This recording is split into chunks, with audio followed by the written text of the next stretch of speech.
Nagtanghal sa nangyaring Nation Builders and Muslim Awards 2024 ang singer na si Mark Carpio.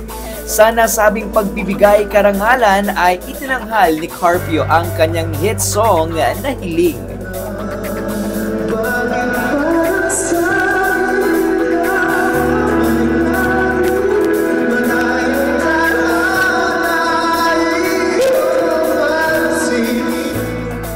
Inawit din niya sa nasabing pagtitipon ang rendition niya ng mga awiting Don't Know What to Do ni Rick Segreto at ang Through the Years ni Kenny Rogers.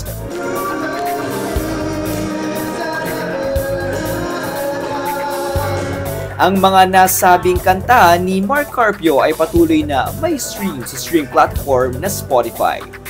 Ang naturang awarding ceremony ay inorganisa ng Sustainable Standards Inc. or SSI ay kumikilala sa mga natatanging personalidad na may malaking kontribusyon sa nation building at tumatayong inspirasyon ng komunidad sa pangangalaga sa kalikasan.